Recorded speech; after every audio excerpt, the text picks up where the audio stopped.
And we're live. Oh, lightning crashes over me. Yeah, yeah. This was the logical conclusion of this bit. Yeah. Was us internalizing the entire live discography. There we go. That's a hard I word. don't love you. I don't tempt you. Some words are hard. Fear is not the end of this. Such as the word juice, Juice. as opposed, as kind of concatenated with lakinis. Oh, well, he never says that in the song. Trivia. I suppose he just Yeah. used it as a, what is it? It's a metaphor for eating out like a Sumerian Orange god. juice. Yep. Yeah. It's a metaphor for other kinds of juice. Well, it's kind of like how they call in some parts of the Midwest, they call green peppers mangoes. You know, wherever he grew What? up, they called oranges lakinis.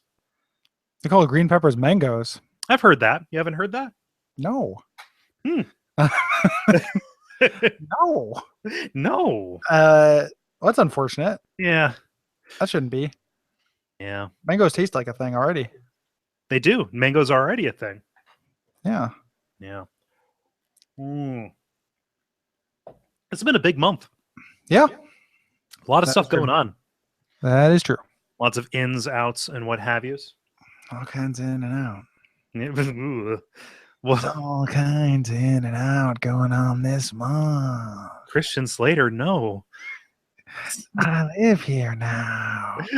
This is my hollowed out pepper boy, and I'm a mango kid. the mango kid. Oh man, that is an early runner for Yeah. a title. However, I don't have a pen. Oh no. Wait, there it is. Haha, there we go. Pen. Yeah, there you go. Oh gosh. Yeah.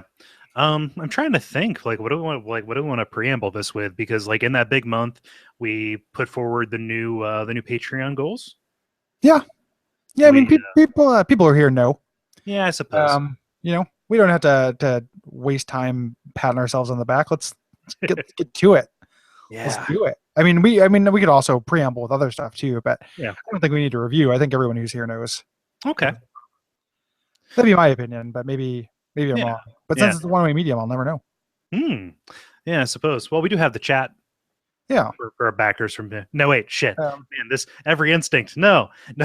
Yeah, they know. Yep. It is known. You want to know something they don't know? What's that? Because I didn't announce it, and I'm just now thinking about it, and we decided to announce it. Our next live show.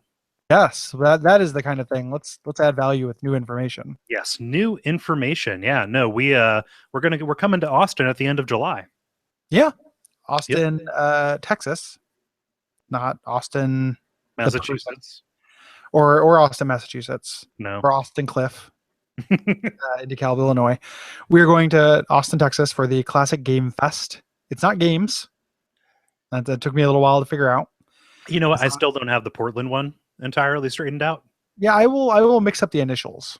Yeah, I will be like Portland GRE. Yeah, I can never figure out if it's plural games or singular game. Yeah, yeah. So going to Austin in July, which I'm sure it was going to just be like a real sweaty nightmare. Oh yeah, yeah. Like I know in Texas everything is air conditioned. What's that, sir? Yeah, I mean Texas, everything in Texas is air conditioned. But the even if so, I'm going to be very sweaty. Yeah, so that's why we are going to be doing the live show directly from our hotel room, and the venue will just be however many people we can fit. I'm going to cut big holes in my armpit just so it's constantly aired out. You can't stain what's not there. It's gonna look like a bleeding wound. It's gonna look like the dark sign. I don't know that. Just a chat. Flow Snake is asking if Retronauts are going to that. They just went to one in the Midwest. I don't know that they're going to the Texas one. I have not heard that from them. So it'd be cool if they're there. It's fun to hang out with those guys. Yeah, but it is. I don't know that they're going to, but we're going to be there. I've never been there before. I don't know what it's like. But it's surprisingly hard to find these things, these conventions. Like we're in a weird weight class for it. So there are either things that are like way bigger than us, because I went through the Byzantine Dragon Con application process, which was complicated, and you know, was a lot of different applications just to get it in front of somebody. And then that didn't work out. Like I just never heard back. It was a bummer. And then looked for other ones, but then there were other ones that are just kind of like holes in the wall. Like I don't know, it might have been good, but the one the Retronauts just did, they did their live show, and it's like they're doing it from a bar. Yeah, and you could hear it. Yeah, you can hear that they're in a bar, which I don't know, that maybe it was awesome, and I haven't talked to him about it yet, but like that seems distracting to me. That might be hard to do. Yeah. Yep. But no, this is exciting, and we'll have more kind of announcements, and that'll be up on the front page probably like tomorrow, as people are watching this live. It would be cool to do one on the East Coast as well. Like we want to hit the different areas, but there aren't as many of. The reason why I went into that is because there aren't as many as you maybe think, and some of the ones that are the big ones are like, you know, we can try, but it's still, you know, we're medium fish, so they're for big fishes. Like if you're used to booking your Giants Bomb and the like we're not Giants Bomb. No. So we are a mid-sized bomb. Yes, we're a mid-sized bomb. So that's but Classic Game Fest looks like it is appropriately sized for our bombness, and we have people who we know there, and then you know, Slack people, and Jala lives in Texas, which is going to be great. And then I'm trying to find some way to either collaborate or at least hang out with Lobos, which I'm really excited about. So all good shit. It is there are good reasons to go to Texas. Yep, Ben's there. Yeah, we can have you explain to him in person why you think it's so funny that bad things can happen to him. Yeah, I will. I'll explain to him in detail over the course of tying him to a chair. Is he one of your level guys who is on the right side or the wrong side of Dishonored? All of the level people are on the wrong side of Dishonored, except for Jala. Okay, and you. Yeah, because you'd have to tell me if you weren't. It's a yeah, otherwise it's entrapment. Yeah. No, we're yeah, I'm definitely down with Dishonored. Yeah, we're Dishonored bros. Those guys, man. I like them, but that's a crazy idea. They bounced off of it in a really big bad way. Wow. And I've never gotten like what feels like a satisfactory answer as to why. Hate whales. Well, if you hate whales, you would love Dishonored. I guess that's true, because Dishonored hates whales too. Yeah, it is a whale misfortune simulator. The DLC is literally the first level of the DLC is just like the whale torturingest thing I've ever seen. Yeah, well, you're stomping around like in hip waders in whale guts, right? Mm-hmm. Yeah. Oh. Whaling pants. Yeah. Pretty gross. Yeah. Do you want to get to some questions? Yeah, let's do it. Yeah. So Max writes in, we're doing our priority Patreon. My name is Max. What? I was trying to do a sanitarium. My name is Max. Yeah. You're a kid. You're a kid. I'll show you. Hey, kid. Yeah. In honor of y'all's new stretch goals, it feels like a good time to ask, what are your top 4 REM songs? Bonus points to Gary if he lists them in his Louis Armstrong voice. That's related. That's a hard one. I wish I had reviewed these. Did you look at these in advance? Yes. Okay. I did. Yeah, we're gonna have to fire from the hip, or you are. I'm not. That's tough. Do you want to go first then? That seems fair. Yeah, these are not in any particular order, but let's say South Central Rain. Mm-hmm. Let's go with Cuyahoga. Okay. Drive. Okay. Ooh, interesting. Yeah. What's that?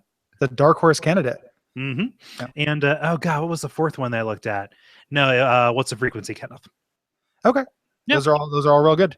I'm gonna name 4, but I also don't know that these are my actual 4 because I'm just firing off the hip. So I would change these, but I'll do them in the voice. Mostly because I've had like waking up with like a sore throat and some kind of like membrane of goo in the back end, and this will clear it up. And my throat itches all the time now because that's just reality for me. It's been like a week and a half that I've had. I don't even know if it's a cold, like whatever this thing is, allergies or something, but it sucks. So I would say, and I'm also going to choose, other ones that you mentioned. South Central Rain is really up there. That's real good. I might, in the the Reckoning slot, though, I might go Havercoat. I like Havercoat a lot. Yeah. I really like Maps and Legends. I like that song a lot. This is the first time people are getting to see you do this. Yeah, it doesn't change my face. Or maybe it does. I don't actually know. I really like World Leader Pretend. That's a good one. And I really like God, maybe it's another one that's on green. Uh, Belong or Belong. That's dung dung dung dung. Yep. Yeah, yeah. I love that song. And then there's later stuff I like too. Like I really love REM. That's a hard question. Yeah, That would be like for the finale of that show. What's your I'm gonna favorite? have to review everything because God, that's a really hard question. Well, there are also like 5 different bands, so like different bands of different qualities throughout Yeah, time. You know. yeah. Even late ones are still like I'm still way into though. Yeah, Like yeah. it's even Like there's. like Imitation of Life is a great song. Yeah, that was gonna be one of mine, but I didn't want to get into kind of like a Why definitive Reveal sucks. posture about reveal. Yeah, Yeah. Yeah, like I mean Reveal doesn't totally suck, but Why Reveal is disappointing. yeah. But the yeah, that's a great song. Hmm. And then boy, like Gardening at Night. Like there's stuff on like the first like EP that is super, super good. Hmm. Um yeah. There's a lot on Accelerate that's pretty good. I mean, Yeah, Accelerate is not is actually like pretty decent. Like mhm. yeah. You reacted strangely to me saying Drive was a dark horse candidate. Is that a poorly regarded REM song? I don't know if it's widely poorly regarded. I think it's a little bit boring. Hmm. Like it's good. I think it's in search of like another like something like a change. It's really Yeah. static. Yeah. So and that's fine. That's a good thing. It's just kind of a weird. I remember I have a strong disappointment association from hearing it for the first time because Mhm. it was like my favorite band, and that band came out, and it was the lead single. When I was just like, oh no, like the whole album is just songs with one note, Yeah. and that's an exaggeration of how Yeah. non-dynamic that song is. But I remember thinking that a lot when I was young, and then it's like I've grown to like it's grown on me, but it's not. It wouldn't be in my top 5 or Yeah. top 4 It's for me, but it's that's it fine it's too. it sounds more like the end of the world than a lot of the other Mhm. songs do to me. Yeah, And kind of the commonality between all the ones I listed and going back and just kind of like saying like, okay, yeah, Cuyahoga is definitely up there. Like all of them are just really bass heavy. you know what does it for me the way that Drive wants to, like the version of that I think is really good is Ebo the Letter. Mm, That's kind of low and static and like foreboding, yeah, but I like that song a little bit better. And again, I'm not projecting that you have to or yeah, anything like crazy like that, but that's the same thing you're getting from Drive. I think I get from Ebo the Letter. yeah. Um, It's yeah, it sucks because I think that Automatic for the People is really overrated. yeah, So well, I was it like, has their like worst song. oh yeah, Like Everybody Hurts is the worst song that REM ever put their name on. yeah, Like it's worse than Radio Song, I think. And like Radio Song is incredibly bad. yeah. Like all the life radio listeners. Like that KRS-One's like weird Brooklyn. Like, what are you saying? What are you? And then the part where Michael Stipe starts like moaning and KRS-One is acting like he doesn't know what's going on. Like Michael's, hey, say what? Like, it's so stupid. We could do a whole like a radio song special in that episode and just deconstruct that song like literally word for word. Just why this is embarrassing. Yeah, it is so bad. Yeah. Yeah, Max has a PS on this one. Have you seen Michael Stipe's beard? yeah, There are it's like great. 4 different question marks on this. He did a really good The Man Who Sold the World after Bowie died Oh wow. on Letterman or Jimmy Fallon or some late night thing. Mhm. He performed it in advance of like the big Bowie tribute concert. Oh, I And need to seek that out because that is one of my favorite singers singing one of my favorite songs. he does a great job. It's really, really good. And it's just really fun to watch him sing. Like he's done a couple like small live shows Mhm. and stuff since then, but it's really fun to watch him like do stuff again. He's really, really great. Is he still real mobile when he No, sings? he was very somber. Hmm. And it's a pretty somber song. So Yeah. Kilo writes in, I'm heading back to college this fall after dropping out of university back in 2012. Any advice or noticeable differences around returning as a quote mature student? I know Gary's more recently experienced in this, but I'd love Cole's advice too. yeah, what do you think, Cole? I've got no advice other than like it seemed like everybody who went to college later in life just worked harder because they knew, what life outside of it was like. And so, like, as a young kid, I kind of didn't understand it, but I admired it. Hmm. And so just like do what comes natural because there's a reason you're going back, and why you're there in a way that like somebody who is literally a child would not. That's Yeah. not advice, that's just a comment. Like, I admire people who go back later. Yeah. Real quick before I get into that, so Max, here's your Shovel Knight kiss for your question, and here's Kilo's Shovel Knight kiss. Is that an amiibo? Yeah. Okay. Yeah. Um, the so I'm in a real weird place with that right now. So as far as advice goes, I didn't get. If you are getting a degree that will lead you to a job, the advice is probably very similar to Cole's. Like, just put your head down and work. I found socializing stuff in college really difficult with people who were much younger than me, and I had very little in common with. So I didn't. I just, I didn't really make college friends. Mhm. And then I am like really coming around on this place, and it's depressing. But I kind of wish I hadn't gone back. Oh yeah. It was a lot of money, and I don't feel like I got enough out of it to Yeah. make it worth it. Um, and it was cool because I was able to justify quitting a job I hated. But other than that, like I don't know, like I got stuff out of it, but there's not it's so hard to compare. Like, value propositions are difficult. Hmm. So yeah, I can't say for sure, because they're totally different things. Like, the money I put into it and the experience I got out of it are hard to compare. But my gut is saying that, like, you know what, you probably would have been okay not doing that. And then, if as it becomes maybe more likely that I can carve rent out of not going back to like a shitty office job, then it becomes something where it's like, it's not for employability's sake. It is just how valuable I find the experience. And as you kind of reduce things further and further from it, it makes it seem like more of a mistake, which is a bummer. And nobody likes to admit that. Nobody wants to say you made a big life change and it was a mistake, Hmm. you know. But it does feel a little bit like that right now. And maybe I'll get over that. But right now, it's like it's hard for me to advise to, because if I could go back in time, I probably would not do it. Yeah. Um, but again, I might feel differently in a couple months. Yeah. What have you too? I mean, just like with anything, know your goals, honestly. Like, Yeah, be mindful and aware of how those goals are going to change with shifting priorities. Like, it was. Yeah, I didn't have the confidence in the fact, like, when I realized that I was having a hard time choosing a major because there was nothing, like, the things I wanted to do were not things that led to that. Like, it's not like, if you are like, if decided, like, I totally just wanted to write, you can learn a lot from being an English major, but that's not actually, there's not a career path for that. mhm, Um, if I listened to that information rather than having like a lack of confidence in it, I just assumed I was wrong about everything, and kind of did not trust my instincts. Um, and that was kind of the lesson. So, and that's a valuable lesson. I just don't know if it's worth like tens of thousands of dollars in student debt yeah, of worth a lesson. But like, yeah, I've been kind of uneasy about that recently, and thinking about it, and it's a bummer, And I have this, I even talking about it, I have this weird feeling I'm disappointing people by talking about it, and that sucks. I don't know why I feel that, but hmm, it is that's what's been on my gut. yeah. So And this also is kind of like something where we don't know, kind of like there's more information that could kind of help with this. mhm.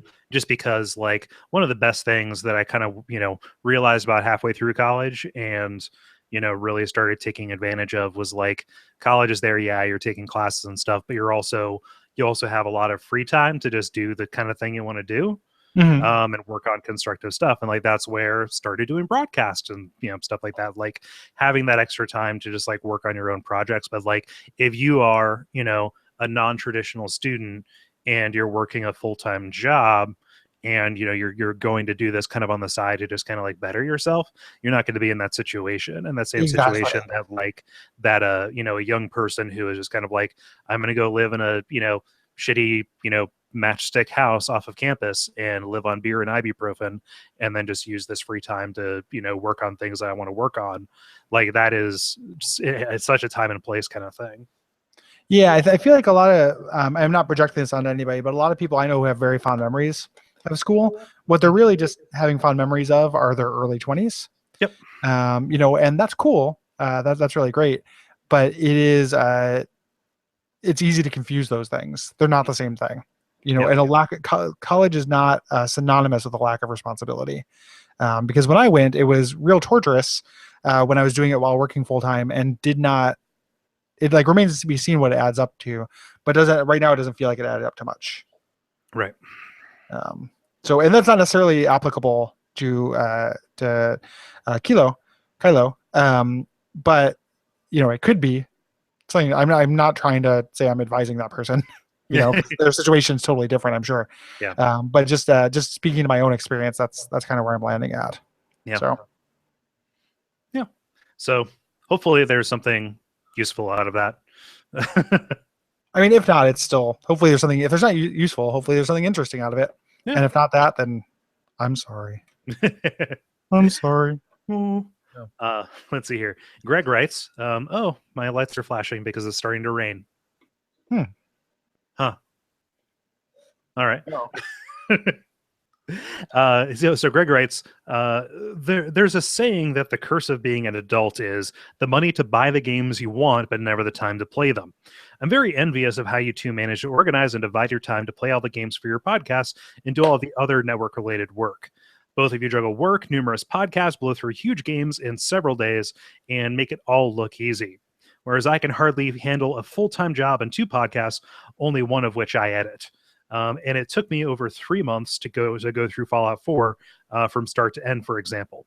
I know there's 2 of you, which helps the workload, and other people on the network as well. But for the rest of us, can you share some of your strategy and thoughts about managing your day-to-day lives and finding/making the time for all of these games and podcasts? I bet you could speak to this more than I can. Like I don't like really have a trick. I haven't worked full time for a while. Mm-hmm. When I was, that was really difficult, and during that time, I just didn't do anything else really. That's really all I did. Yeah. Now that I work part time, it's significantly easier. I just in my spare time I play games. I play games for the show and try to get ahead. Yep.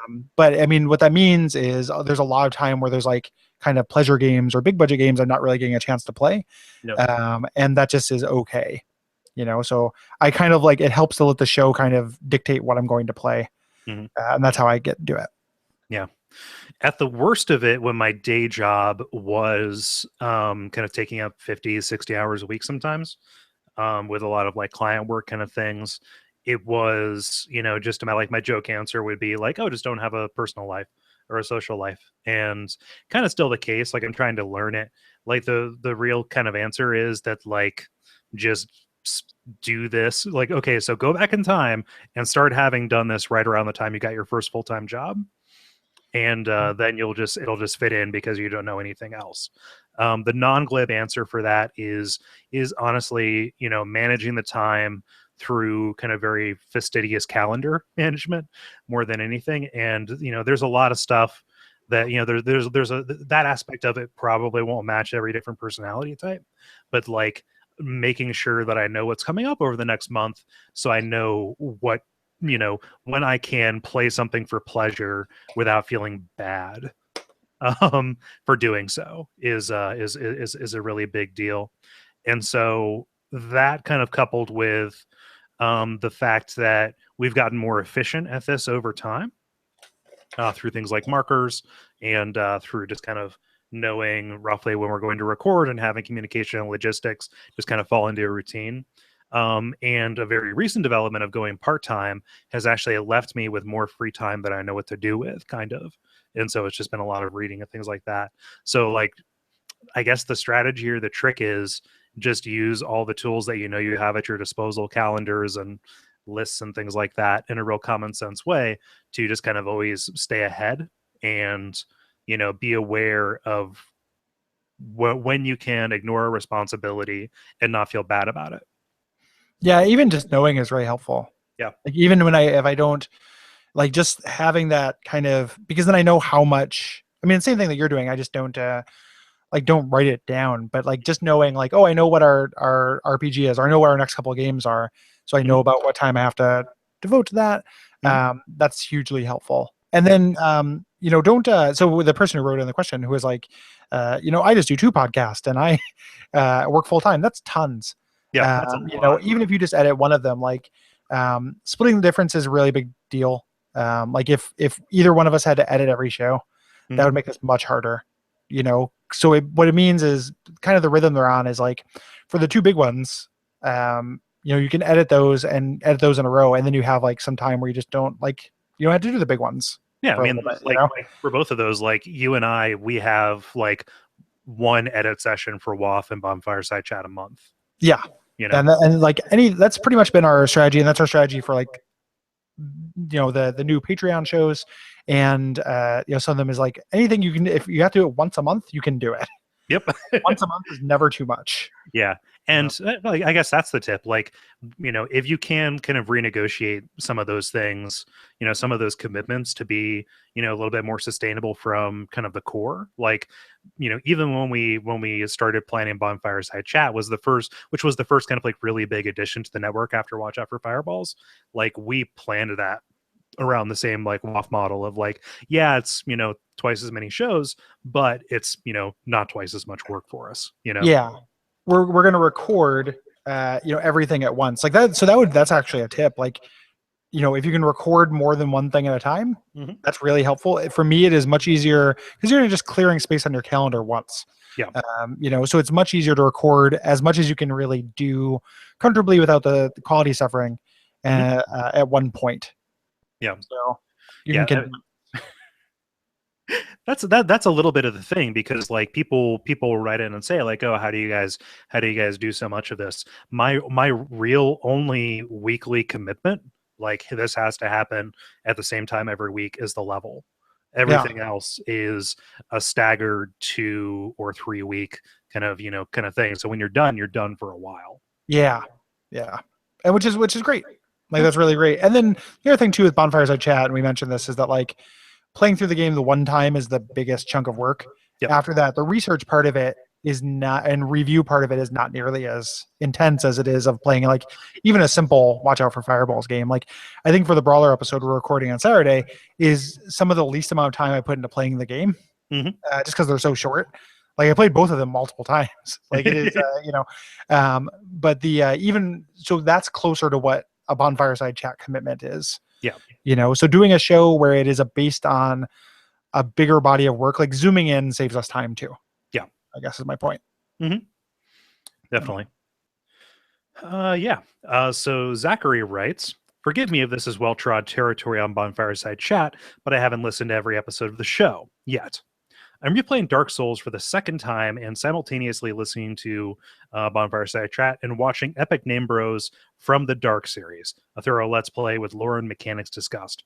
I'm a big fan of the Souls series' environmental, indirect, and obtuse storytelling, but I'm struck listening to you and Ian B by just how much of the story of this 5-year-old game is still obscured. It seems like there are still large portions of the game's story and lore that will never be resolved or clarified. I know this is part of the fun for people, and establishing a headcanon is something you work on throughout a Bonfire Side Chat season. I still find myself frustrated about some of the big gaps in the game, especially considering the discussion for new ideas for Dark Souls 1 has slowed to a relative trickle. Do you ever find yourself feeling frustrated by this aspect of the series, or does it always just fuel your drive to dig deeper? Thanks for all the work, and thank you for saying those nice things about us there. So yeah, do you get frustrated by kind of the ambiguity? And does that motivate you? I mean, does it motivate us to kind of dig further? No, like not for me. I don't get frustrated because I don't. Uh, as I like my approach to a story or to fiction is becoming more and more sympathetic to the idea that like um, big picture and broad strokes is good. Hmm. And there are probably things in these stories that are there to be evocative, wink, and Ding. suggest details and the like without having as concrete an answer as maybe you would think. Hmm. That's something I came to during Bloodborne for sure because of like the kind of dreamy weeminess and like that thing. So little things in Dark Souls 1, of which there aren't many that aren't really explained. Like I think that I would be curious as to the question asker that if what things they consider to still be holes in that story. Yeah. That story is for a Souls game is fairly tight now, as far as dangling threads. Like Mm. at least with like 70% accuracy. Like there are a couple things that are still guessy wessy, like Painted World and Gwyn's First Air and stuff. But the guesses, I feel good with them. You know, so getting to those spaces where it's not totally tied up is fine for me. Like I still I like the guess, and I don't. It's not about a search for truth. It's just for like a search for like something that it sounds cool and has personal meaning and is close to the truth. Yeah. Something that's resonant or feels like a good story. Yeah. I'm very much the same way. I'm highly tolerant of ambiguity in storytelling.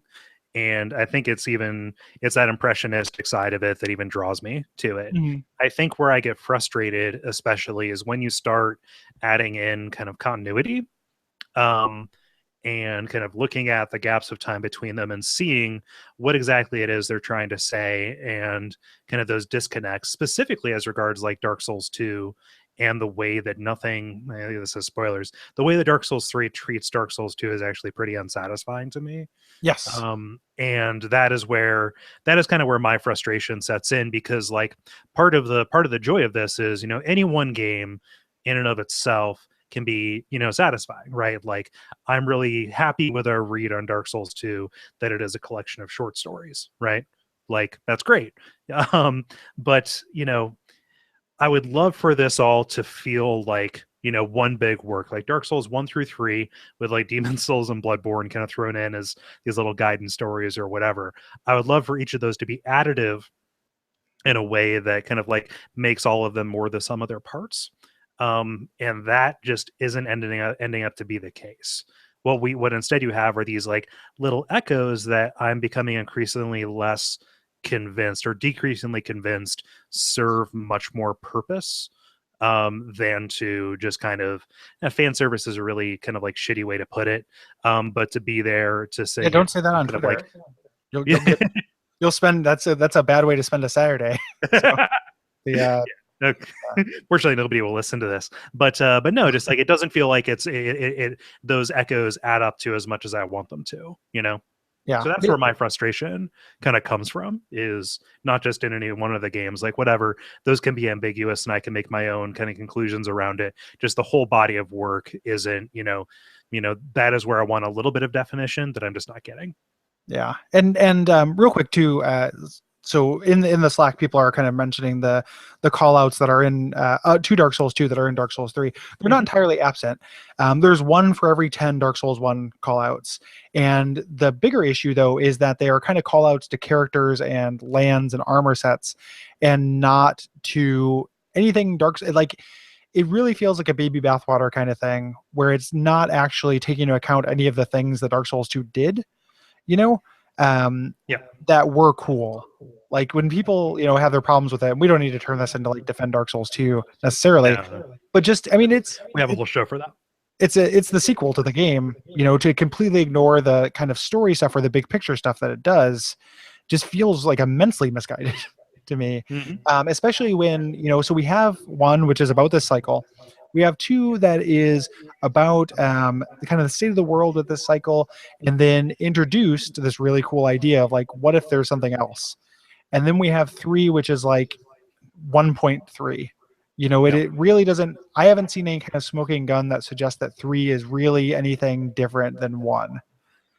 In what the story is, I have like an interpretation I like that is like a headcanon-y thing. There's not much to support it in the text, and I recognize I might be grasping because I just want it to be not just Dark Souls 1 again. And that's the disappointing thing to me. It's not those little tiny side stories that don't get wrapped up that gets disappointing to me. It's like it is. I mean, it's what you said. It's that the whole thing is not adding up to one kind of cohesive body of work. It's one perfect game, a bunch of kind of games around it that are really, really great, that do interesting things that aren't quite perfect, and then that perfect game again, is what it feels like, and that bums me out.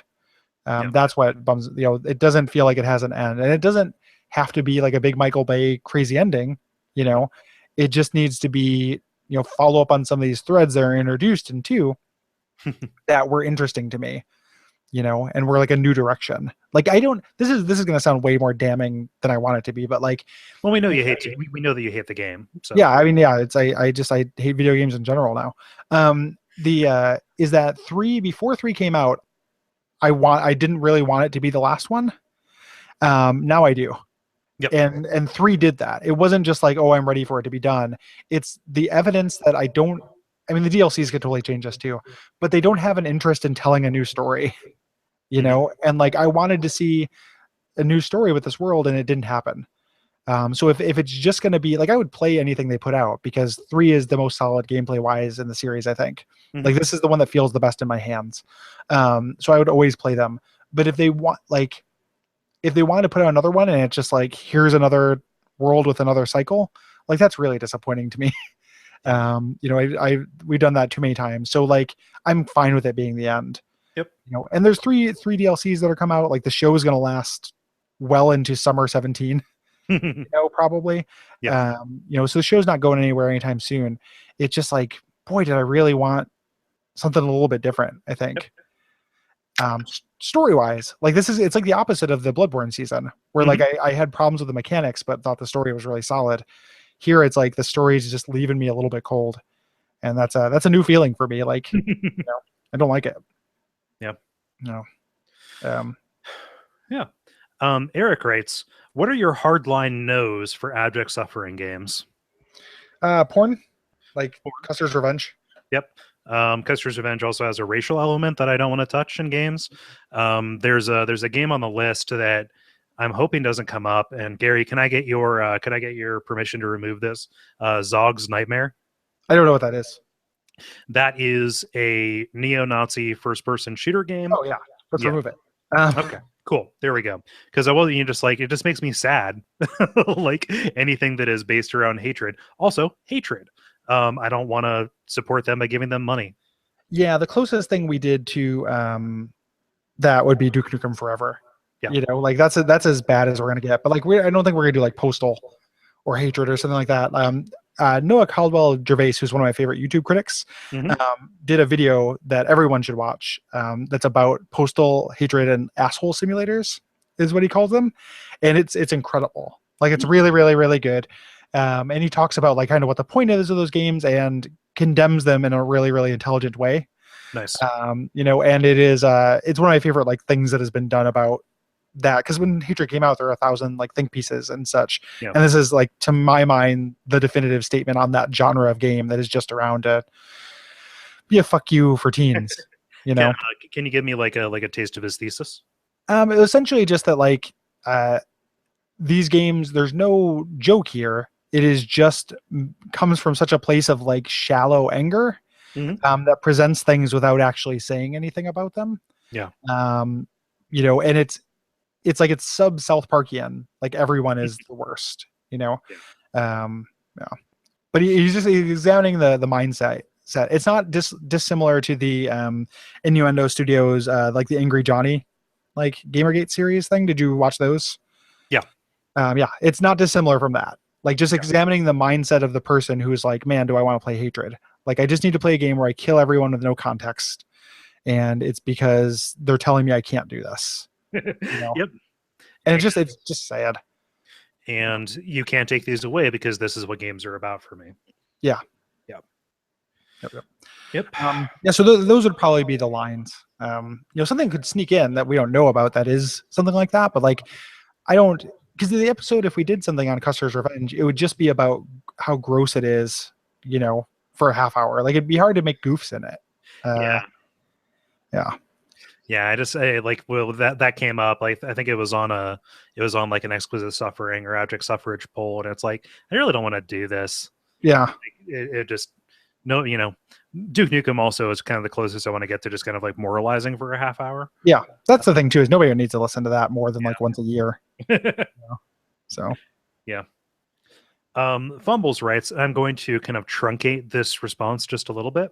But Fumbles is a Dark Souls fan who primarily plays on Xbox and is kind of feeling this sense of the Dark Souls community at large looking down on people who play on Xbox, and is talking about like, oh, Digital Foundry has shown that it does perform better on PS4 and on PC, but they feel that it ultimately comes down to people liking the controller better on these other systems. And let's see here. I'll pick up. Yeah, so has shown the superior, but I feel like controller presence hate is a little silly. Personally, I have both an Xbox One and PS4, and I've used my DualShock quite thoroughly, but I still prefer my Xbone sleekness much more. So my question is what is your preferred controller for Dark Souls as individual games and the series as a whole? Okay. Yeah, I mean, you're right that people being dickheads about you playing on an Xbox is stupid. Yep. Because who gives a shit? Like, that's still the game is the important part. Like so the spec thing, like that doesn't really matter. No. And it matters to people, but it should only matter to you that it's positive. Like you can feel good about it, but don't try to make somebody feel bad about it. That's super silly. So I'm with you there. Like there's not much on the Xbone that I want to play, so I'm not really looking to get one, but I'm not going to get my identity tied up in attacking it. I think that's crazy. No. And you could totally play on PC with the Xbox One controller. Yeah. Yeah, if you controller wise, like every controller I played a Souls game with has worked pretty well. I haven't had any where I've been like, this doesn't work. I'm pretty into the PS4 controller, which is what I did Bloodborne and DS3 through, because I'm like real used to it and it works. There weren't any deficiencies that I noticed. And that's the kind of thing I'm going to notice more. I'm more likely to notice in a controller. So. I really liked. I did a little bit of a run with Scholar of the First Sin on the Steam controller, and that feels pretty good. But I think overall, I like the PS3 and PS4 controllers more for this, strictly because you're doing a lot of attacks on the R1 button. And no other controller has like that right bumper that feels good. Like playing the Dark Souls 1 on 360 or on a 360 controller on PC doesn't feel satisfying because I hate the way that button feels. Yeah, it's pretty. Oh, this one's not too bad. Like I don't know. I wonder if it's a mechanical thing, like if they can go out. When you were talking about that, I was like, yeah, for sure. It feels simultaneously clicky and mushy to me on any of the ones that I've tried.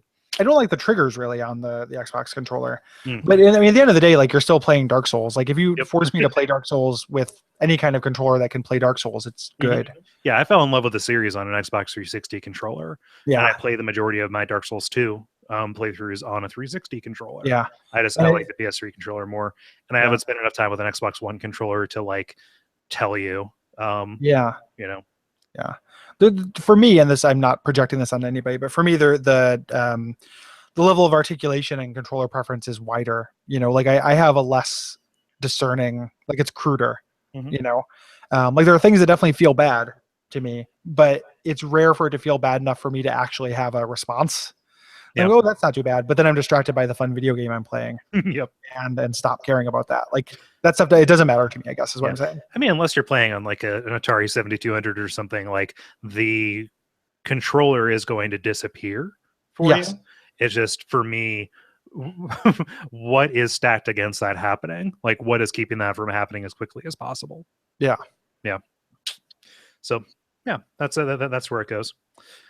Let's see. Jala writes, in your time as podcasters, what was the most difficult situation you have had to face, and how did you tackle it?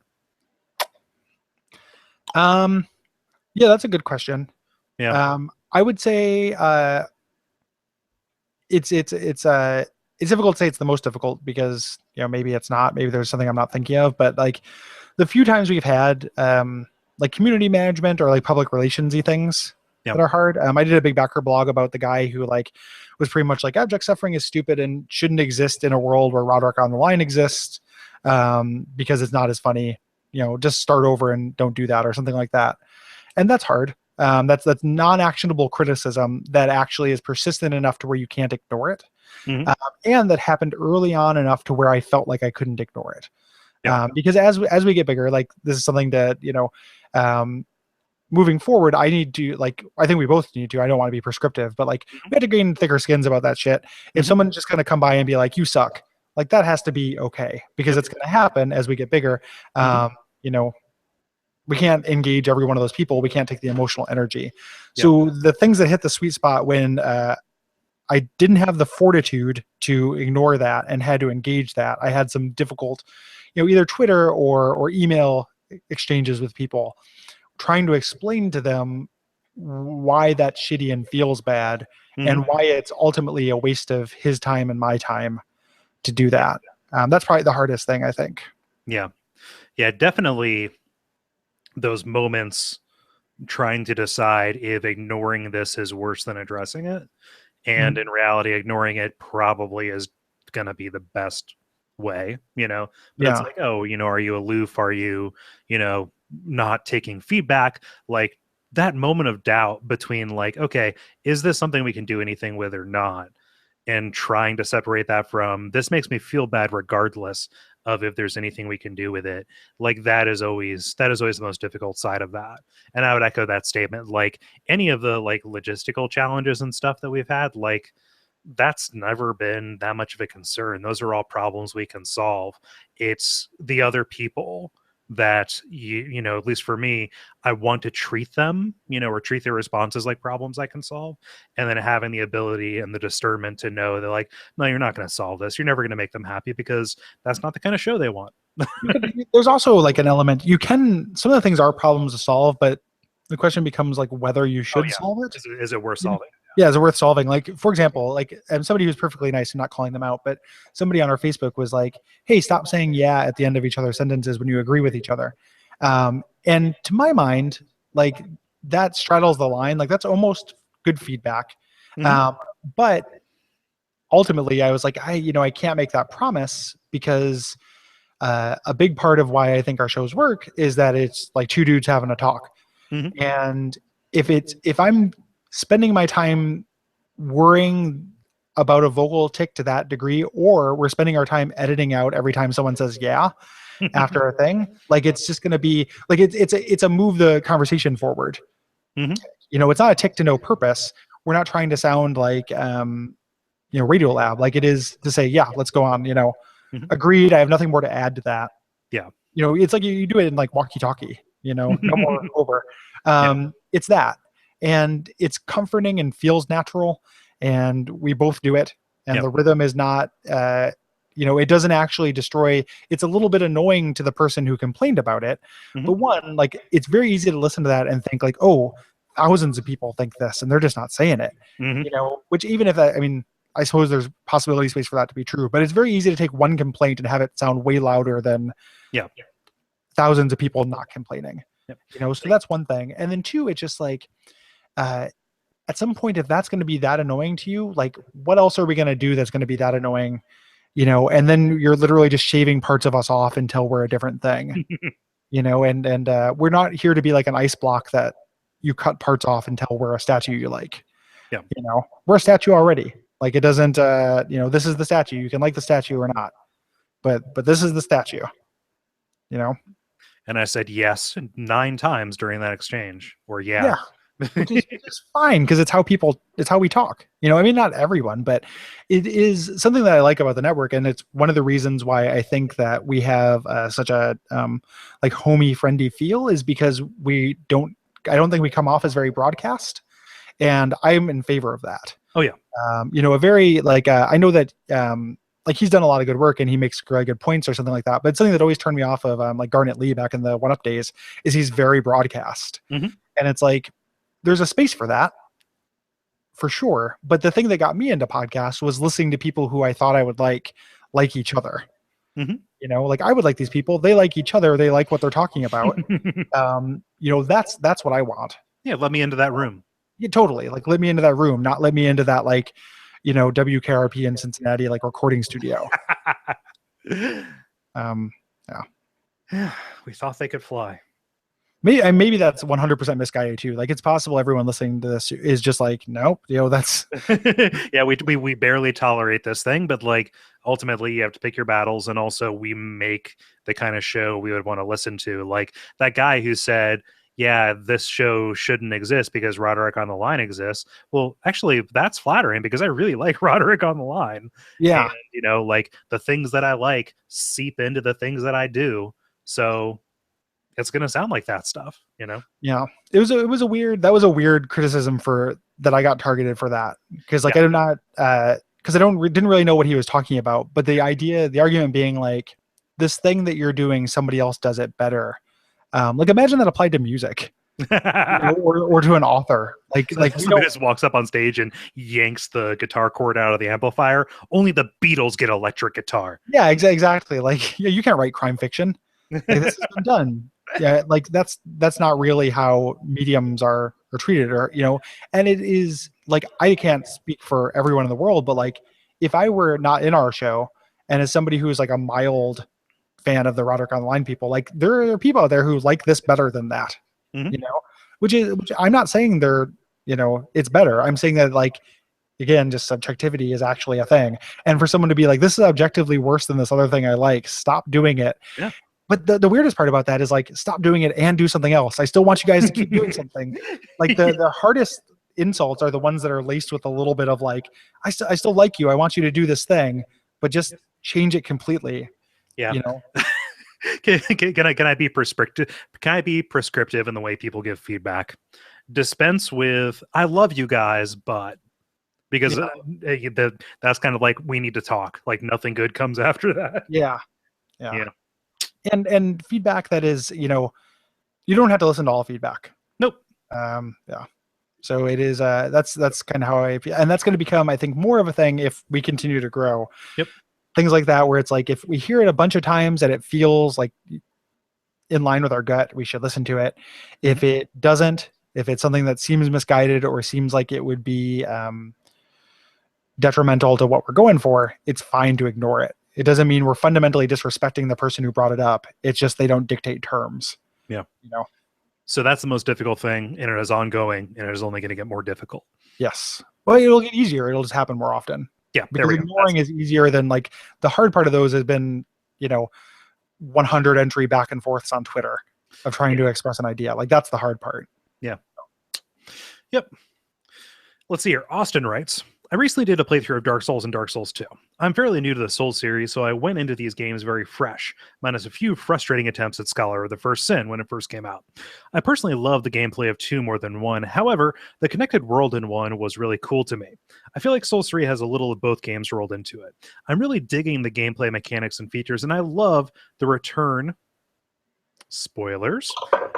um, uh, what are your favorite features from each Souls game? Feel free to include Demon Souls in this. Unfortunately, I have not played that one yet. Okay. Favorite features? Yeah, I think I've said this before, and we kind of codified it when we did that talk, but I think every Souls game is the best at something. Yep. So yeah, let's go through them. This is hard. So Demon Souls. So Demon Souls, it gets a lot of points for me for establishing the game. Mm-hmm. So like establishing that play mechanic, which I will follow to the ends of the earth. Like it is my favorite way an action game can feel, is this kind of paced stamina management thing. It gets points for that. It gets points, I think, for music. It's my favorite music in the series. It is yeah, I mean, that might be as far as best things. Yeah. Is like first gets points, but I will say this. I think that Demon Souls gets credit for having, if not the best, the most novel bosses. Yeah. Oh yeah. Yeah, boss even designs in Demon Souls are amazing. Yeah, I think that Demon Souls is kind of just the most inventive, and even of like, you compare it to Dark Souls 1, which is a real D&D first edition ass game aesthetically. Demon Souls, I think aesthetically is really satisfying in that regard as well. Yeah, I'll give that. It's much weirder. Yeah. And then Dark Souls has the best world. Lordran is the best of these lands. Is the most fun to it, and it also has my favorite like story on the periphery, like stuff like, so the lore stuff, the NPCs and everything is the greatest in that game, I think. Yeah, for sure. I think that for Dark Souls, I think it has the best expansion. Oh yeah. which is weird, but Out like of all of them, they're super super good. yeah. I mean, like they are batting 1,000 on great expansions, but just kind of like the base game of Dark Souls One is impeccable, and the idea that they can bring something together that fundamentally changes it, but still makes everything better. Hmm. I think that is a remarkable thing. Yeah, and that's a trick they do in the next two games too, Oh yeah, which is like great. But seeing that for the first time is just like, oh, these are going to be the best people for DLC mhm, in games. yeah, Like I and that's not an exaggeration. I don't think anyone does DLC as well as From. definitely. So Dark Souls 2, the I've said this a bunch of times, but I think that out of not just Souls games but video games, that has my favorite player controlled difficulty. Hmm. It's so elegant and granular. Like the options you have for making that game as difficult or as easy as you want it to be are amazing. It is just very very user friendly in that respect. And then the actual individual stories, not the NPCs, but the actual stories of the lands. Weirdly enough, like the environmental stuff is really strong and gets Hmm. stronger in the DLCs. Like the three kingdoms you explore in the DLC are great. Yeah, Um, just really, really fascinating, compelling stuff. yeah. I think the Dark Souls 2's world is only going to get more credit as time goes on, especially since Dark Souls 3 kind of contracts compared to that. Hmm. I think that Dark Souls 2's expansiveness and just sheer visual and like architectural and geographical diversity, Hmm. like at one spoke, or like the end of one spoke looks nothing like the other. Yes, yeah, yeah. You And go to the ends of the conclusions of these different aesthetics. yes, Yeah. and I think that is tremendous, and obviously that's a very shallow thing. Mhm. And that has that like it dips into gameplay some because each of the areas does feel different and play slightly different, probably not as different as like you know two areas that look the same or look very similar in one. Mhm. Compare like the lower berg to the depths, or the depths to Blighttown. Those all look pretty similar to each other, but they play entirely differently. But Mhm. like despite that shallowness, I think that just the sheer expansiveness and the fact that Dark Souls 2 has so much to give is a pretty big thing. And it's got a sense of scale that I expected to be expanded upon and wasn't. Yep. In Dark Souls 3, like just that idea that time has passed, that we're dealing with, which a lot of people saw initially as a weakness. But now, and that's pithy, I keep saying it, but like Dark Souls 2 took place millennia after Dark Souls 1. Dark Souls 3 takes place like 4 weeks. It's an extended vacation, and then now we're in Dark Souls 3. Like that sense of like time passing and cultures rising and falling and legends becoming obscured. That's really cool. Mhm. That's something I actually really like. Yeah. Dark Souls 1, Weekend at Bernie's. Dark Souls 2, 2001: A Space Odyssey. Dark Souls 3, Weekend at Bernie's 2. Yes, there we go. Um, Bloodborne, I think, has the best macro story, like the Mhm. actual story of what happens in the main plot without necessarily those side details is my favorite in Bloodborne. Yeah. And the themes that it messes with are really dear to me. Yeah. Um, so, I think that Dark Souls 2, on the balance, has the best optional content, hmm, given that so much of it is optional. Like, compare Hemwick Charnel Lane, and I think that, if, it's hard to go up against the Painted World, but Hemwick Charnel Lane and, oh gosh, Castle Canehurst. yeah, you Uh, said Dark Souls 2 at the beginning of the spate. I oh, think shit. you Sorry. No. meant Yeah. Bloodborne. Bloodborne. Sorry about that. Yeah, Bloodborne, I think, has the best, yeah. the best optional stuff. Like, And then if you throw like roll in the DLC, yeah. which not only like rounds a lot of circles on the story, but also is just amazing. From front to back. Like it's three extra really amazing areas. Hmm. So that's all stuff Bloodborne does. And then Dark Souls 3 is my favorite. Like I mentioned this before, but in my hands, like Dark Souls 3 is the Dark Souls classic control style perfected to me. The weapon arts add like a lot as far as things you can do, and things just feel better. Yep. The move sets are really really tightly kind of constrained, but there's that variety out there. They just did the first kind of update patch that is buffing magic. I think that another one will come, but Hmm. I knew that was going to happen to make magic more viable from the start as a solo kind of thing. Sorcery Uh, and Faith. I don't. It just said spell magic. So I don't know which one it is. But Yeah. once that kind of comes through, it already had more ways to play than Bloodborne, and Mhm. it will even have more as kind of time goes on, I think. Yeah. I think that Dark Souls 3, So if you look at like the jump from two to scholar, and it was obvious that from takes delight in punishing you for your expectations or kind of subverting them. I think that three is a whole game that traffics and trades on your familiarity, both mechanically and aesthetically and story wise. And so I think that three is a really good kind of sequitur for the entire series, and it makes me feel really cared for as somebody who is invested in this. It's hard to like wrap that up in like a bullet point feature kind of thing, but I think that it's its knowingness about the experiences that we're bringing into this is really laudable. It's really like that's a double edged sword for me though, because like Yeah. that's that same place is where all the cameos come from and stuff, which I don't like. Yeah. Like the more time that passes, the more I am deciding I don't like that. Yeah. When it actually works, and the big reveal that maybe was that spoiler in the thing, that's great. Yeah. But it's just when that I agree with you when that's subtle. I Yeah. just wish it was subtle for the entire game because like we're not stupid. We would have been okay knowing that like something was up without literally just having all of our old friends show up. Yeah. And that stuff actually I think is a huge weakness to that game. Yeah. But when it works, when it's architectural, right? Like when it's just like I go in a room and it has a similar layout to something I've already seen, that works so well and is really, really good. Yeah. I just wish more time and energy was spent on that. Yep. Definitely. Even just like mechanically too, like boss encounters that, are meant to kind of play with your expectation around the way this kind of fight works. Those are all really good, and those are subtle enough. Like whenever they do that, exercise that in moderation, it's good, or at least in a non-confrontational way. I think that a lot of the stuff that feels pretty bad is when somebody gets right up in your face and screams, "Hey, remember?" Yeah, which is sadly much. But even like bringing up boss fights too, like, and this rolls into that mechanical part. But like, it's my favorite set of bosses to fight in the series. Like there are fewer bad fights in Dark Souls 3 than there are in any other Souls game. Yeah. So as somebody who likes those games, like I like exploring, I like the lore and stuff, but I'm really into just the mechanical like feeling in my hands. It fixes, there are fewer bosses that are more tightly designed than 2, but it fixes the Bloodborne thing of like fighting with the camera and having a bunch of beast hair in your face for 90% of it. And that's awesome. Yeah. No. Yeah. That's a good question. That was a good question. Yep. Double kiss.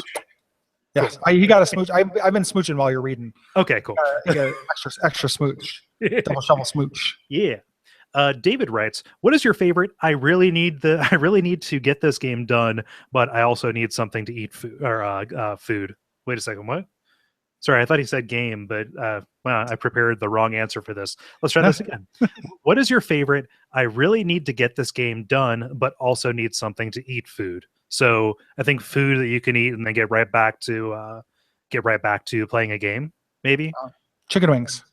Chicken wings. No, that's you can't do that. Like chicken wings, like nuts. Yeah, that's the thing. Like a handful of cashews, or go to the Costco and get like the like a 30-pack of like individual like peanut, cashew, and almond. Just pop one of those boys open. I don't like eating in front of a screen. So yeah, like starting and playing a game and eating something just so I can finish the game and finish the food is a non-starter. Yeah, I will eat nuts while playing a game, and we'll eat dinner in front of a screen. So any screen. Just if you want to attract me, like just throw down a screen, it'll be bait. Screen bait. Yeah, no, I will eat while looking out a screen door. There we go. Or eat at Screen Door in fabulous Portland, Oregon. Is that a rib place? What? It's a really good like Southern comfort food kind of place. It's all this stuff is just soaked in sweet whiskey. It's gross. Oh, of course. But yeah, it's a really good like soul food kind of place. Yeah. Did we go there, or was that a different? We did not go there. We went to Poshines. Oh, there we go. I remember that. By my old house. This is this is by my new house. Like I only moved to places that are near soul food. Nice. Because I'm smart. I think that's a good algorithm, a good heuristic. Brad Massey writes, "Nerd Rage and Nerd Triumph. When was When was the closest you ever came, or have you ever destroyed a controller in rage? Conversely, have you ever felt elated enough in victory to do something that would be embarrassing around others, e.g., dancing, literally jumping for joy, or weeping from relief? I've never broken a controller. And probably the most performative I get is either a high five if somebody's in the room, like I fight a boss and high five, or like a, "Ugh," and I'll do that from time to time. That's probably about as performative as I get. Yeah. I don't break a controller. I pound my knee. I'll do that too. Yeah, I will do that. And because I live on a second floor, I have to lift my knee like I'm in a hoedown, and then hit it there, and then hopefully it doesn't transmit down because I like my downstairs neighbor. And in terms of like, yeah, the we talked about it in the Titan Souls episode, I do a fist bump. I will also do like what feels like a very Bradley Cooper esque like laughing out of joy and relief, like Yeah. you know, yeah, Yeah. Give me that pill. yep. I don't have any limits anymore. Robert De Niro. Yes, exactly. Exactly. Yeah. Greg writes, in regards with the possibilities of the new shows, any favorite X-Men storylines in comics or the cartoon? Also, which Final Fantasy do you most look forward to or fear covering? Ooh, that's a good question. Yeah. Um, yeah, X-Men. So we more or less have like all of the first season of that recorded. It was very fun to revisit. We did a special, or we did a side episode where we talked about the Pride of the X-Men, which is a pilot from the 80s that the arcade game is based on. Mhm. That is really ridiculous, and that was really fun. Yeah. I had that on VHS, I think, maybe. It's rough. Mhm. The And then as far as like storylines in the comics, like that show isn't really covering comic stuff. It's all stuff filtered through that shitty animated series. But as far as just favorite storylines, like I'll go to bat for the Grant Morrison New X-Men. I do it all the time. And then classic storylines. I have this weird affection for like early 90s pre-Fatal Attractions stuff. So I really like the Executioner's Song and the Extinction Agenda are two storylines I have a lot of affection for. The Extinction Agenda is really weird. It's where all the Genosha stuff comes from, Mm. and it is just it's really really bleak. Mm. And I really like it. It's lots of like just people in cells, and it had a sense of stakes when I was young. So Yeah. What's so I haven't read as much X-Men as you have, and I'm only kind of like vaguely familiar of like smatterings from across. The name of the arc with Quentin and that's the new arc. Oh, so Riot at Xavier's is the name of the individual yes, arc. Yeah, that's great. that one right there, just like the Magneto was right stuff. I'm gonna default to that. Yeah, Yeah. that's super good. Yep.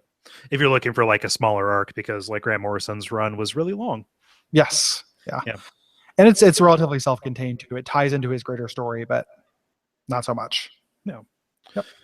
And then the second part, Final Fantasy, you're most looking forward to, and the one you're least looking forward to. That's tough. Yeah. As well. The Final Fantasy that I just feel due to replay that I haven't replayed in a long time is probably either 4 or 9. Mm-hmm. So those might be the one I would most want to revisit. And then the one that I dread doing the most is maybe 3, which Man, is you're stealing my answers, dog. Did I really? Yeah, Yeah. sorry. Because 2 is the traditional wisdom, right?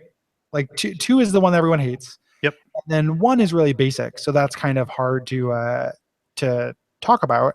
Mhm. But 3 is like I played. It's right on the edge of being good. Like you can't really talk about it being good, and it's so hard. Mm-hmm. It's so hostile. Like even the DS version of it is just so unforgiving in a way that I just don't. That makes me just want to fire up a ROM of it for save states and stuff. Yeah. And like 3 has the job system, and that's great. But like that's it's the first appearance, but it's by no means the best. No, not at all. Yeah. Okay, so I'm gonna have to take a different tack here. I'm not gonna say like 13 or whatever, because like I think that there's stuff to recommend that from what I've played of it. You just have to alter your expectations. Yeah. So I'm going to say probably Final Fantasy Tactics A2. If we decide to do that. Yeah. That's a good answer. Yeah. That's a rough one. Yeah, just that one's not not a good time. And then the ones I'm most looking forward to, since he said 4 and 9, and those are the ones I just generally have the most affection for. I'm gonna say 8. Yeah, eight. Um, I wanted to revisit too. yeah, I kind of always have like a constant tickle at the back of my head, just kind of like, just open up your Vita, play some 8. Yeah, Why yeah. don't you? It's like, no, I'm saving it. Well, yeah, and it's hugely long, so Yeah, yeah, it is a lot to do. yeah. And I want to go back and like revisit the narrative of 8 because like it's been a long time since I've thought of that. Me too, and partly because I remember really disliking it, Hmm. like the grand narrative. Like I remember liking the love story part of it as a youth, but just once you get to the orphanage, I remember it being real stupid. Yeah. Well, I want to Uh, go back and pay more attention to like Laguna's stuff because okay, yeah. Like the Laguna stuff is the thing that people like when they talk about that game. But going like reading up on it and everything, I remember it just being a lot of like a kind of hapless anime dude who can't get with the chicks for a lot of it, which is not going to age well for me. yeah, I think. yeah. Yeah. But like Mystic Quest, I'm kind of excited to play that just because I've never played it all the way through. Like, there's a bunch of those little oddities that it's like, well, I'm gonna have an Final excuse to Fantasy play Legend. them. Yeah. What's that? Final Fantasy Legend. Yes. Like Yeah. that Oh Final man, Fantasy love Legend. Adventure. Yeah, like so yeah, I'm looking forward to doing those oddities too. And like Mystic Quest is not a long game. No, no. Like, and that'll be a fun episode to record. Yeah. Like for sure. So the structure, I don't think we've talked about this, but we have it kind of vaguely planned. It's not one episode per game like WoW because that would Oh kill us. God. Yeah. But it's also not like Bonfire. Like it's not a season per game either because there's nothing to talk about. Mhm. Like there's not a like rich culture in Elfland to talk about in Final Fantasy 1. So it's a few episodes per game. That lets us pace our playing Yeah. and allows us to have stuff to talk about for the whole thing. Yeah. I'm kind of wondering, we're just not going to have like a period of time. It'd be awesome to do like a pilot for that just to release it as a teaser. But that might be Yeah, something we want to do as like when we get closer to that goal. I mean, I think that we should do a pilot for everything as it's coming up. Yep. And there was ones we already recorded, but we should record an REM pilot Yep. as like a teaser, and then not do any more. But like the Final Fantasy one is a hard thing to say we'd record a pilot for because it would require playing Final Fantasy 1 again. Yeah. But yeah, as we get closer, I think that's a good idea. If it seems like it's imminent, let's do it. Yep. And also then we can get ahead because we love getting ahead. Yep. Boy, yeah. That was a weird look. I'm so sorry. Dr. Gannon writes, what are your thoughts on video games live? I know you guys prefer older music to current soundtracks, but you enjoy orchestrated versions of classic tunes. Yeah. Yeah. I went to something like that. I don't know if it was video games live. My ex took me to something that was similar to that. It was not quite video games live. It was called like the Hero's Journey something. And it was a few too many like new games. So they were already orchestras, and it was kind of it wasn't as interesting because it wasn't new arrangements. It was just the same instruments that were like playing the Halo music, but just playing it in front of me. Yeah. But when they played old stuff, it was really awesome. They did some stuff from Chrono Cross, which is great because I don't love Chrono Cross. I love that soundtrack a lot. Yep. Yeah. So I dig it. Like I like video game music. Mm-hmm. Yeah, one of my favorite CDs when I was little, my parents like ordered this for me from a magazine, was the Final Fantasy IV Celtic Moon. Yeah. Yeah, the Nobuo Uematsu's weird fascination with Celtic music writ large with these Celtic arrangements, and just listen to that until it just wouldn't play anymore. But it's hard to do with a CD, and I think that has carried over. Yeah, like I love hearing a new arrangement. Agreed. Yeah. And that was the last priority question that we had. Do you want to go to the ones in the comments? Yeah. Okay. JP Art Space writes, since Teenage Dirtbags is winding down the legendary Which Pokemon is Cutest tournament, I thought it'd be fun to take it to its essentials and ask Gary to Google 2 characters and answer which is cuter. Okay. So just do, okay, I think it might be Vanilla Ice JoJo and Cream JoJo. We have like JoJo potatoes. Delicious. I don't know that I'm getting the right characters here because putting those things into Google image search is giving me a lot of stuff. Yeah. Cream JoJo appears to be like a demon. or Like at a least there's a multi-tongue demon kind of guy. yeah, like a multi-tongue demon is what's showing up most frequently for this guy, and then Vanilla Ice JoJo appears to be like a Simon Belmont kind of figure, Yeah. a little bit like a long-haired guy. So Here, that's the actual text doesn't say vanilla, just like Vanilla Ice JoJo. I put JoJo there because otherwise you're searching for Vanilla Ice and you're going to find that rapper. I actually found it. I think those are the right characters, but if I don't do image search, if I go to the jojowikia.com, Mm, I get them, and I think that's roughly it. It's like a Simon Belmont kind of analog, and then a big multi-tongue demon. yeah. Probably the Simon Belmont analog. Hmm. Um, this demon guy looks pretty gross. He's got a really like squishy wet tongue. He's not that cuter. He's not Very, that cute. very Again, textured. which Pokemon is coolest might be a totally different story. Yes. So But since this is in the spirit of which Pokemon is cutest, we have to yes, go with the one that looks less like it's going to scratch you to death with his rough tongue like a mama cat. 100%. Yeah. Brayton Cameron writes, Oh, whoever that is, you both played Fallout 4, right? So Desmond, is he the worst or the worst ever? Brayton hates Desmond, which is great. Um, I've never played 4, so I don't know. you got to play 4 so we can do that bonus level. Yeah, we do, but I'm playing New Vegas right now. Yeah, I know. And it's not that's a lot of Fallout. Um, yeah, Desmond's rough. The Give me the back of the box on Desmond. So Desmond does a couple like companions in 4 are like they're better than 3, worse than New Vegas. And Desmond is they all have like ones, the ones in 3 had nothing interesting about them. Like, oh, it's Paladin Cross. Mhm. In 4, they all have like one sentence that's interesting about them, or Mm. sometimes two. So Desmond is like he works for the Underground Railroad, and he's like a spy guy. And he kind of talks like a real cool hip cat, which is Like kind of Christian Slater, obnoxious. yeah. He's a little bit like Christian Slater. It's pretty obnoxious. But the cool thing about him is that he spies on you before you recruit him. So when you're walking around, he's in disguise at various areas, shadowing you before you meet him, and that's Is it like super a cool. Gene Parmesan kind of thing? Is he Yeah, like a furry holding a bunch of balloons or? yeah, more or less. Like it is very Gene Parmesan esque, but he's real. Like his battle quotes and stuff are really annoying, and that is why Brayton hates him. In addition to just choosing to arbitrarily hate. Um, So he's pretty obnoxious. Was the question, is he the worst in Fallout 4 or the worst anything? No, is he the worst or the worst ever? He's the worst ever in Fallout 4. Okay. I'll give him that. He's pretty obnoxious. I think that Braden is trying to stack it so you say bad things about Desmond.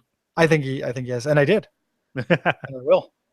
This is a strangely apropos question. Can you take Shovel Knight over to Braden and then give him a smooch? He's not here. It's still working time. Oh yeah, shit, you're right. I'll give him a bed smooch from Shovel Knight. Okay. Let's see here. This is actually really prescient. James Robinson asks, "Have you played Stubbs the Zombie? I was wondering if you had heard the soundtrack. It's indie bands covering classic '50s hit singles. Shame that they only used it on the title screen. What did we talk about that in? I think that was Adaptation Decay. I think so too. I go into a fugue state every time we record. Whenever somebody asks, "Hey, what episode was?" I got nothing, man. I'm sorry. Yeah, we just talked about that. Yeah, like literally. Weirdly enough, yeah. The yeah, I did play it. The Steam version, or the version that was on Steam, has an error, so you can't finish it. So I never finished it, but I liked it. I never finished it. I played it on a checkout from GameStop. I kind of wish I would have just bought it so I could play it. But yeah, that's really good. It is a really inventive shooter, and boy oh boy, is it stylish. Yeah, yeah, and the soundtrack stuff was really cool, even though there was not very much of it. So we agree with you on all those points. It was just yeah, I never got a chance to finish it, sadly enough. Yeah. Sam Bear gives us one that we're probably gonna have to dedicate a lot of time to. We can get probably a couple hours out of this. What is your favorite cryptid? If you can't pick one, what are some of your favorites? I know it's a boring answer, but I'm a Sasquatch fan. I'm a Yeah, Sam Squanch fan. yeah, Um, that is a great question. yeah, Cryptids are great. yeah. I'm going to say the Loveland Frogman. Oh, okay. Yeah, Tell me more. that's some local heat. Somebody in Loveland, Ohio, which is just a little ways northeast of me. It's like a suburb of Cincinnati, down on the banks of the Little Miami River, saw a what appeared to be a deep one, Like if you look at Mhm. pictures of it, like it is a bipedal anthropomorphic frog kind of guy. And he took some shots at him, and this frog generated a bunch of sparks to chase him off, and that was the last that anybody saw of it. But it rose into local legend as the Loveland Frogman. That's pretty great. Yeah. Yeah, I like it. Yeah, I've got a dictionary of like monsters that has a bunch of those around here, somewhere. So if I did some review, I might not have this specific answer, but I really like Spring-Heeled Jack Mm. as a thing, which is sometimes a man, sometimes a monster, but it's like a leaping critter killer thing that is British. Nice. A lot of the commercial ones, like I don't really like Sasquatches very much. No offense, and I don't really like the Loch Ness monster very much. I think No. they're kind of boring. Yeah. Like I think that both of those have like neither Sasquatch nor the Loch Ness monster feel dangerous. That's the thing, yeah. And I think about these cryptids and these monsters as monsters you would fight in a video game or D&D, you know? Here's a question. Uh, here's a thesis I have that I'm just pulling out of my ass, so maybe it's not true. But if a book has an illustration of a Fiji mermaid, that's a pretty good book, right? I think so, yeah. Yeah, it's hard for me to imagine the use case for a book that has an illustration of a Fiji mermaid that isn't talking about something I'm interested in. I could see that heuristic being weaponized. Like, what if every Dan Brown book just had a Fiji mermaid inscribed in the cover? Yeah. Well, I'm not entering into a pact. I'm just thinking as books exist now. Yeah. Yeah, just like because that's when I was thinking of that the Encyclopedia of Monsters I have. Like, I was thinking about that because that's in there, and just learning about those things was just like, Yeah. oh yeah, I don't that's know if this scary. counts as a cryptid, but I like jackalopes a lot. Oh yeah, I think Yeah. so. Yeah. Yeah. I think that counts because some people have definitely said that they're actually a thing. Mhm. But there's a little overlap where it's like cryptids, but then you find those books that have Fiji mermaids and like the Cardiff giant Mhm. and stuff, and I dig that shit. Yeah. Like, And this is a little bit where my disinterest in Native American stuff as like a literary trope is called into question, because I like the cryptids of the Southwest. So like Mhm. I'll be down for a chupacabra, but I definitely like thunderbirds, Yeah, you know? yeah, I like that too. Yeah.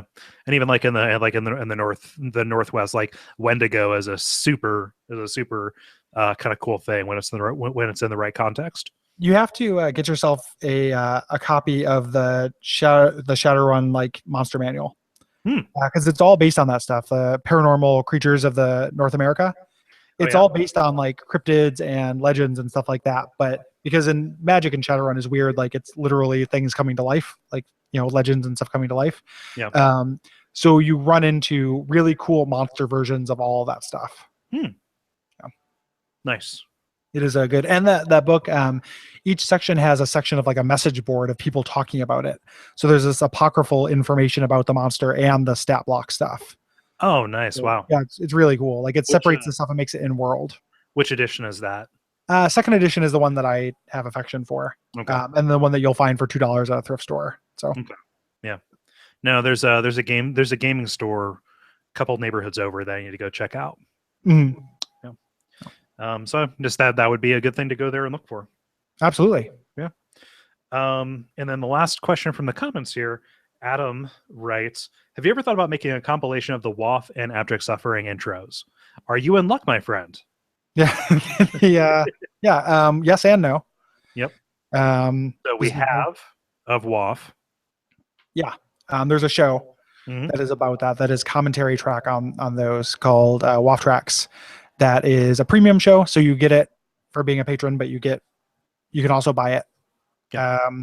And the first episode is available for free, Yep. so you can check it out and see if you like it. Yeah, it's And on the then same RSS feed that this comes out on in audio. Yes. Yep. And then Abject Suffering intros, like Those are are more like off the cuff. pull Like, those off our dicks. Like it's not. There'd be nothing for us to say about them. And like if you want to make one, you can make one for sure.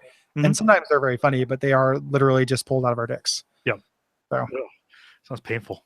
no, like unsounding. Like, yeah. Yeah. Let's see here. We have one last question in the Q&A widget that is from Brett. So Zachary kind of responded and said and thanked us for the answer.